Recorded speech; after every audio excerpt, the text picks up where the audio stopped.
Hi, what's your name? My name is Rachel Spiegel, and I'm the school counselor at Maumee Valley Country Day School. Nice to meet you. Nice to meet you. So what kind of work do you do here?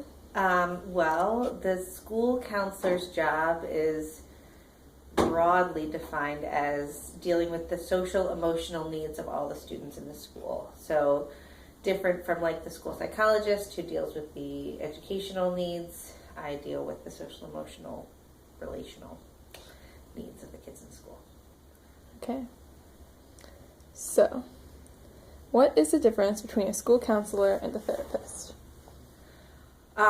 Well, there's a couple different types of therapists as defined by the state board, and it's different from state to state. There's not the same rules in every state for what people in the helping professions can do. So a therapist would probably be a marriage and family therapist, which is actually different from a clinical counselor or a drug and alcohol counselor or a school counselor. Or a social worker who can also be sort of licensed as a counselor. So a clinical counselor has almost the exact same training as a school counselor in the state of Ohio when you go through and get your master's degree, but they work in a clinical setting. So they either work in a private practice or they work alongside a psychologist or on an inpatient unit in a hospital, and they we're both trained in diagnosing and treating things, but a school counselor is sort of like the front line for when people have issues and sort of the follow-up and a lot more brief and a lot more small issues. Whereas if something were to balloon into a big issue, like if somebody came to me and they had an abuse issue or they had a really big family issue or they had signs or symptoms of an actual like mental health disorder, I would refer them to a counselor because I can't bill insurance. So whereas a clinical counselor can. So a clinical counselor can say, you have depression. I'm going to tell your insurance you have depression. You can come and see me this many times and I can get paid and you can get medication through the psychiatrist. A marriage and family therapist has a similar license to a clinical counselor. They can also bill insurance, although not all insurances recognize them. And they specifically they don't really do individual counseling. They do marriage and family therapy. And in the state of Ohio, a social worker can also, if you're a licensed social worker, which only requires a bachelor's degree and then a test to say that you're licensed, you can have the same role as a clinical counselor. So you could work in any sort of counseling psychiatry group as a clinical counselor, and be able to counsel people and diagnose things, even though they don't have the same sort of training or degree as a school counselor. They can, according to the state of Ohio, they can bill people and counsel people and do those sorts of things because that's the training there. So cool. That's the difference. It's a lot of lot, information. yeah. I know. And it's different, and like I said, it's different from state to state. There are, as far as what sort of training that school counselors go through and what sort of training that clinical counselors go through, even in Michigan, I would have had to have more educational training because I wasn't a teacher beforehand, even though teaching and school counseling only so much go hand in hand. Really, clinical counseling is a lot more like, school counseling than teaching. But because I wasn't a teacher before I became a school counselor in Michigan, I would have to have more training and more classes geared towards education, and more credit hours for school and things like that. Whereas clinical counselors don't have to have as much. But in the state of Ohio, it's reversed. And in some states, I could do more the southern states or some of the other Midwest states, I could do a lot more than I can do in Ohio. So it's different everywhere. And it used to be that you had to, in almost every state, it used to be that you had to be a teacher before. You had to have an education license and have teaching experience before you could become a school counselor. But it's not like that? No, that in the past 10 to 15 years, they sort of redefined it and recognized that well, school counselors are supposed to be like support staff and deal with these social emotional needs, and that's really what their role should be and could be, and help with career counseling and those sorts of things. And you don't have to have teaching experience. It's not even really related. I mean, it's good to know what teachers go through and to be able to work with teachers, but you don't have to have that same sort of experience and knowledge as you know, for the role of what a school counselor looks like now from what it used to look like, which was really just scheduling. And still does in some schools. So okay. So what kind of like training did you have to go through to become a school counselor? Well, I do have a master's degree. I have a bachelor's in psychology, and you have to do, at the end of your degree, you have to do a 600-hour internship, about half of which has to be direct hours with students. So it wasn't like I could just go into a school and do a bunch of paperwork and filing and count that as my time, although I did do some of that stuff. But you have to have face-to-face time with kids, and you have to do it in a K through 12 setting. So I was actually in 3 different schools getting different experiences, shadowing the counselors and what they did there. So like in the elementary school, I got to help with some of the groups that she did, because a lot of elementary is sort of group counseling stuff. In middle school, I got to do some one-on-one things and do some classroom guidance lessons in the middle school that I was at. And then in the high school, I did get to, a lot of what I did was scheduling and sitting in on some of those things, but I also organized like a group for the foreign exchange students and trying to connect them with each other and then connect them with the other students. So that is, like the experience that you have to be able to get your license in school counseling. Training. A lot of work. Yeah, and you take classes in group counseling and diagnosis and treatment and research and individual counseling, and we had a lot of my like last year of school was practice counseling with other students and in my internship setting. So what made you want to become a school counselor? Actually, a not so great experience with a school counselor when I was little made me want to be a school counselor. My parents got divorced when I was little, and I had to go see the school counselor as like an obligatory, hey, this kid's parents got divorced, they should go and talk to the school counselor. And I felt like they weren't really like helpful. Like I guess once I got older, I was glad that somebody like cared enough to say like, hey, this person should talk to somebody because there's some issues going on at home. But I really remember walking away from that experience, like meeting with them a couple times, not really feeling comfortable with the person and feeling like, what did this do? This didn't do anything for me.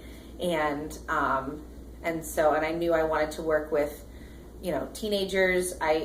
If you had asked me in high school when I said I wanted to be a school counselor, I would have said that I wouldn't want to work with little kids. But as I've gotten older, I kind of see the fun and the differences in working with all the different ages. So, so by the time that I was in high school, I did say, like, I think that's what I want to do. I want to be able to help kids. I want to be able to support kids. I don't really want to teach because I'm one of those people that like doesn't like learn, like school was always easy for me, so I felt like I'd be a bad teacher because I wouldn't get it for the kids that didn't get it. I'd be like, why don't you get it? Just get it.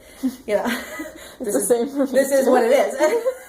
Like, how can I explain it to you a different way? So I didn't feel like I would be a very good teacher, but I wanted to work like in a school, and I wanted to work supporting kids, and so that was what wanted to be a better school counselor than the school counselor that I had, who ironically ended up being my high school counselor as well.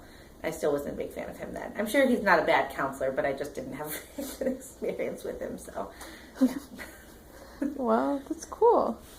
That you went and then you are now redefining what counselor means. That's right, exactly. Well, and when I was in high school, they told me, you have to get a teacher. That was back when they had just changed the laws, and they said, well, you need to go and you need to be a teacher first. If you're going to be a school counselor, this is the laws that it's changing, but it'll be hard for you to get a job if you haven't been a teacher first.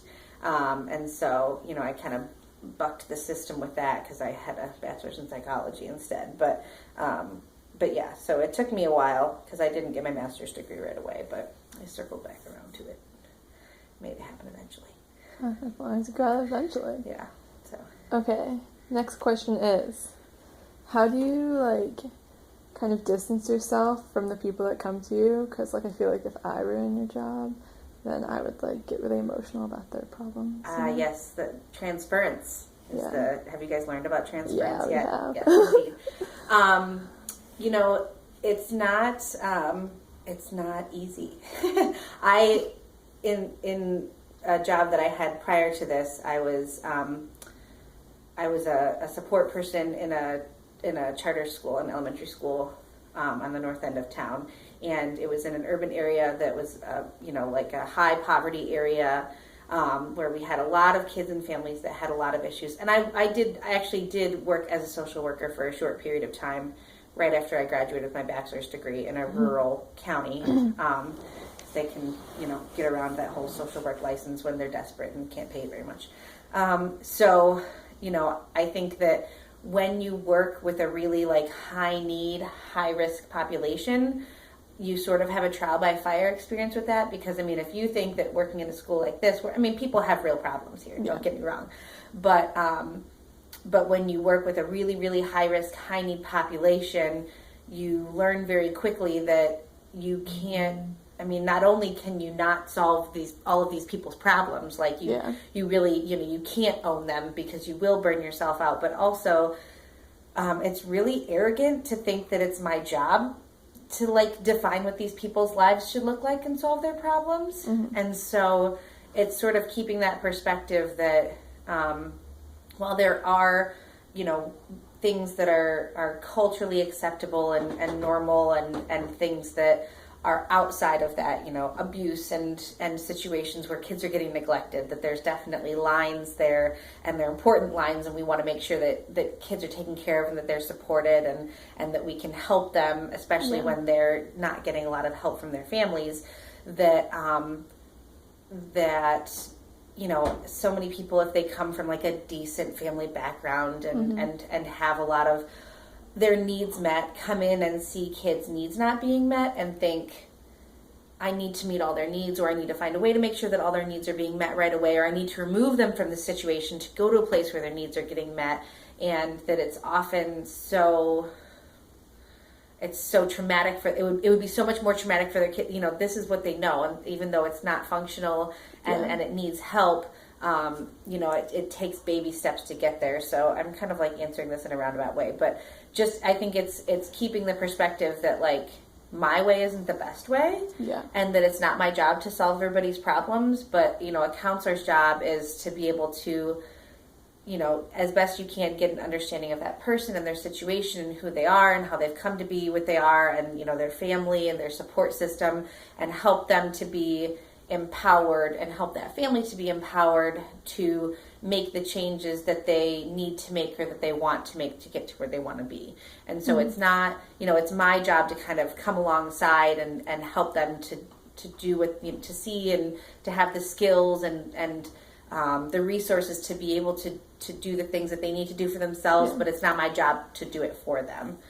And it is hard. You have days when you go home and you're like, I have to find a way to get some of these things out of my head, because there are hard things that you will hear, and traumatic things that people have been through, and you have to, but I had one of those the other day at the beginning of the school year, and I called my uncle, who's a counselor, and I was like, how do you get this stuff out of your head when you just feel so bad for this kid? And he's like, you talk about it. Like people do to counselors. I was like, yeah. So that is one thing that they always encourage counselors to do, is you have to have your own person or people to, within reason, that you can, without specifics and breaking confidentiality, get some of that stuff off your chest, because if you wouldn't be in your job if talking about it wasn't therapeutic and helpful. That's the whole reason we have jobs, because talking about it sometimes does work to be able to get things off your chest. And so you have to have ways to relieve that stress and not take it home with you, and find the balance there. So, yeah.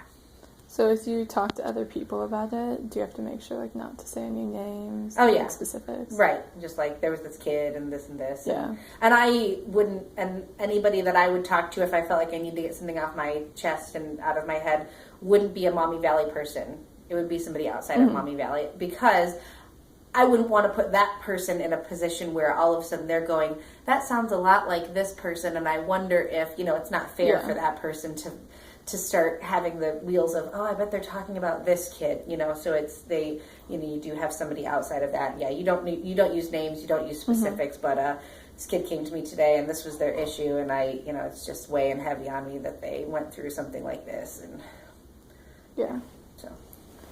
So if a kid came to you and they're having like lots of family problems, would you like tell somebody else about the family problems? What kind of family problems are you talking about? Like, let's say like family abuse or something where they should get out of the household, but obviously like you yourself can't really do all these things by yourself. So who would you go to under that circumstance? Well, anybody that works in a school is a mandated reporter, which means that if you have if you suspect abuse or neglect of a child, then you are mandated to report it to Children's Services. So, and any time that, the American Counseling Association guidelines would encourage people that if you are going to call, age appropriately, if I have a 7-year-old that comes in, it's going to be different than a 16-year-old that comes in, but I'm going to give them some indication too that I have to call somebody about this, that this is not a safe situation for you, that you need some help that I can't give you, and so we're going to bring in some other people to help with this situation.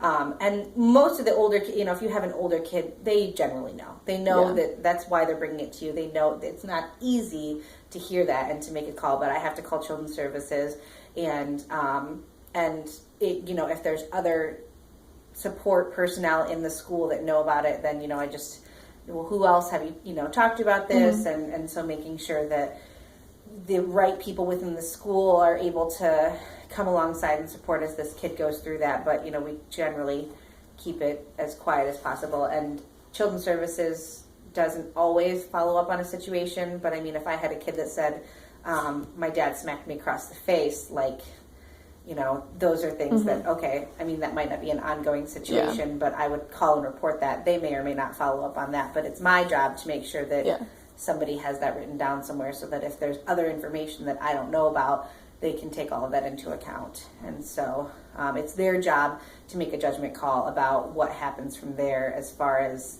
intervening with the family, and then it's my job, just out of good conscience and good practice as a school counselor, to follow up with the kid and say, how's it going? Are things improving with your family? Are you getting into counseling and things like that? So, yeah. Luckily, I haven't personally yet this year really. There haven't been many issues of I am currently in an abusive situation right now and need to get out of it. That happens, but anything that I've dealt with this year, luckily, has been this had happened in the past. Or this happened with a non-family member, sort of a thing. So it is a lot harder when it's like my mom is, my dad is, my grandma, my uncle. It's harder when it's that situation. It gets a lot more messy, a lot more quickly. So, yeah. So would you say that working here, which I say obviously people still have their problems here, but I feel like since people here aren't obviously as, their conditions sometimes aren't as bad as other schools because we're a private school, and sometimes I feel like that's the case. Do you feel like it's easier on you or, the kids here? While it is certainly not a high-risk population by the standards of culture, because there's not, you can't afford to go here if you're poor. There's only so many scholarships and things like that, that everybody has their own problems at different times, just people are better at hiding them. And so, part of the reason that I got into the counseling profession is believing that, I'm normal, I'm functional, but everybody has times when they need help. And so it's just a different set of problems, in a school, in an urban setting where there's, where there's lots of kids below the poverty line, and there, lots of working class families who are doing the things that they can to make ends meet, or they have a parent that's in jail or things like that. There's certainly a different set of problems there. There's, there's a lot of family issues that you have to work through, and there's a higher risk of delinquency and dropouts and, self-esteem and value and things like that. Teen pregnancies, that there's a lot more risks for those populations. But here, you can ask almost anybody and they would say that that more than half of the kids here are stressed beyond the normal amount of stress, you know, because of pressure from parents, because of pressure from school, because of peer competition. I mean, and like, I see that in the lower school. Like, I see that in third graders. You don't see that in third graders in other schools. So it's not, you know, it's not any less amount of problems cumulatively. It's just different sets of problems for different populations of people. So, yeah. I mean, and maybe not quite as many serious problems. But some of that, too, is that there's only so many childhood disorders. You know, like, I'm not going to get very many schizophrenic people because schizophrenia can't be diagnosed until you're 18. Yeah. So and it's only 500 kids total. I mean, you're not gonna get as, but you know, we do get, there's definitely a decent amount of anxiety and depression and you know, other things that people deal with here that will spiral out of control if it's not addressed, you know, at an early stage. So if a student came to you, like, at this school who is stressed about all this homework they have and, like, tests, and they have a lot of pressure from their parents, what kind of long-term solutions and, like, short-term as well would you guys work towards? Well, first, one of the things I try to determine if somebody's coming to me with, like, stress and anxiety is you sort of try to get enough information from them to determine whether it's a ongoing issue, or whether it's a short-term issue, whether it's a right now there's a lot of pressures going on in my life and I'm having a hard time dealing with it, or I always feel like there's a lot of pressure going on in my life, and how they've been successful in dealing with it in the past. If they've been successful dealing with it in the past, is always a good jumping off point too, because a lot of people don't realize, like, things that I've done before can be just as helpful for me now. And being able to rule out some things that might indicate, like, an ongoing anxiety disorder, like panic attacks, or you know, just there would be some other questions that I would kind of ask to make sure that they don't have, like, a generalized anxiety disorder or having panic attacks over a situation like this. Because there's, especially teenagers, you know, there's the normal range of, like, emotional meltdowns and stress, and, you know, like what people might call a nervous breakdown that isn't really a nervous breakdown, but is a normal hormonal teenager. I'm overstressed. I've got too much going on. I didn't know why I was crying. Like, that happens. That happens to everybody. But then there's a point at which you might have some sort of a, you know, like, pathology kind of thing going on there. And so you try to filter between the normal level versus you may need to talk to somebody else about this, you know, and get some outside help with it. And based on what they've said has been successful for them in the past, or what they've tried, you know, there's different coping and calming skills that can be helpful. You know, meditation, deep breathing, and yoga, and, you know, finding positive things to do, taking breaks. You know, there's all sorts of things like that. Managing your time well. Are you overcommitted? Are there things that you can let go of or should let go of? You know, what are the steps that you're taking to make sure that you're getting things to a manageable? Do we need to bring in some other people? Do we need to bring in your teachers? Do we need to bring in your parents? Because it's really past the point where you can manage it yourself, and sort of explore things from there. But, you know, we do have kids that there are long-term underlying anxiety issues going on that they think is just normal stress for a high-pressure school like this, that really, you know, well, yeah, but, you know, you're handling it differently, and your body's handling it differently, and we need to bring in somebody from the outside to see how we can reduce that general level of anxiety overall. So okay. Yeah. So if somebody was, like, super stressed and you noticed that they were really stressed out, but they didn't come to you first, would you go up to them and be like, hey, do you want to see me? Oh, yeah. And I've had teachers refer kids to me, too, of, you know, and hey, there's this person and they're one of my, you know, they're one of my kids, they're my advisors, or they're in this class, and I've noticed that they've been this way. And I'll email kids, or I'll go up and talk to them. And I tend to take, like, a back seat sort of approach, like, hey, you know, so-and-so brought your name to my desk and didn't know, you know, if there's anything I could help with, or, you know, hey, I just wanted to say hi and see how the school year is going. You know, because if kids are already, you know, people sort of take two camps. They either are somebody that they hide things from the people that they really trust and see on an everyday basis, and they would sort of spill it to a stranger because that person doesn't know them and then, doesn't have any preconceived notions and they can kind of get that out. Yeah. Somebody like me, or you have the kids that, they talk to those trusted people and they, aren't willing to talk to me, but they don't really need me because they're already kind of handling it with that person. Yeah. And so, I definitely have had kids that are like, hey, and they open right up. And then people that are like, oh, thanks, that's nice, but I kind of dealing with it on my own, and that's okay.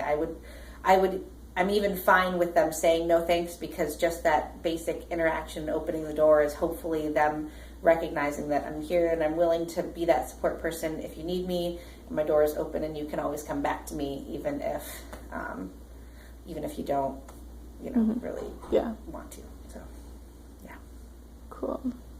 So, my next question is, do you have any experience working with kids of the LGBTQ community? Yes. Okay.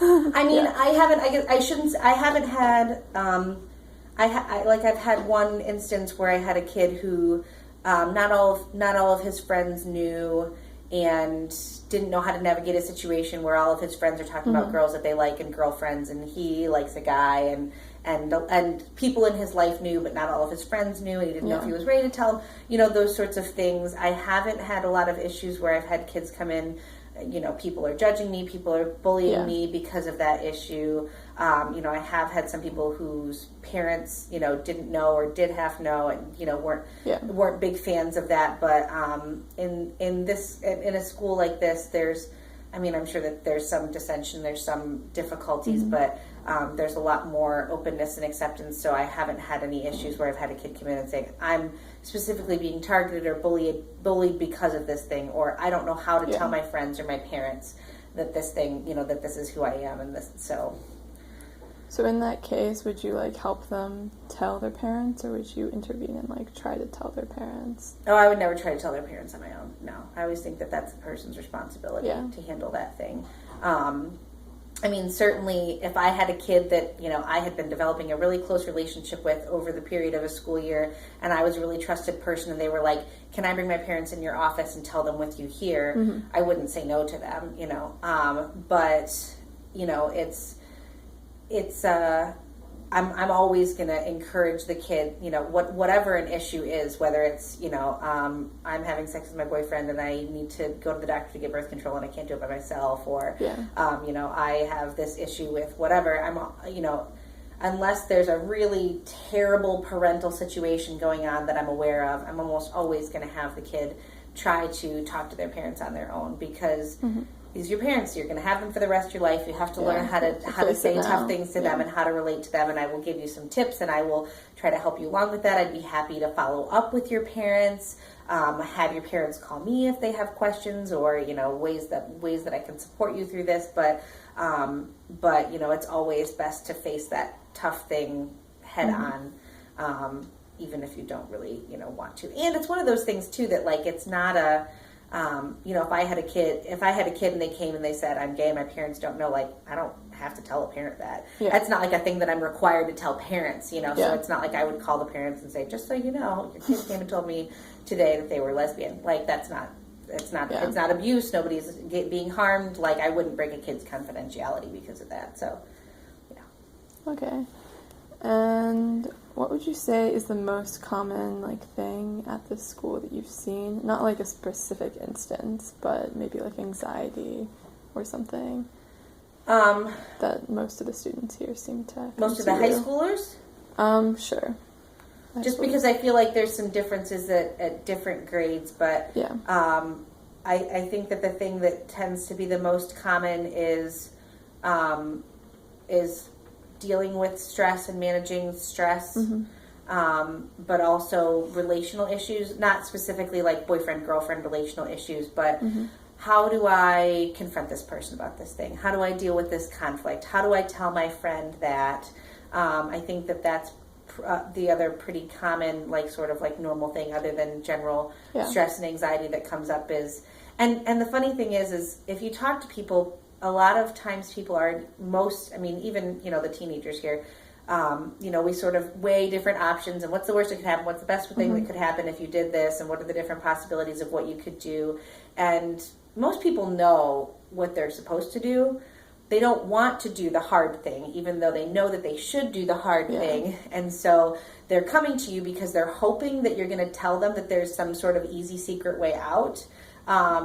Or you're just going to confirm for them that the hard thing that they don't want to do is what they really need to do. And so, that is one, I see that across the board of kids come in, especially even with stress issues, like people sort of know what they're supposed to do, but they either need confirmation that they're on the right track and they're doing the right thing, or they're hoping that there's some secret, easy answer that the wise school counselor might know that they can give them some sort of an out. And I usually don't have an out. No, that's just that life is tough, and this is the way that you have to handle it. Sorry, you can choose to avoid it or ignore it, but I don't think that the consequences of that decision will be quite as effective or helpful as if you do the hard thing that you know that you need to do. So, okay. Yeah. Well, thank you. You're welcome.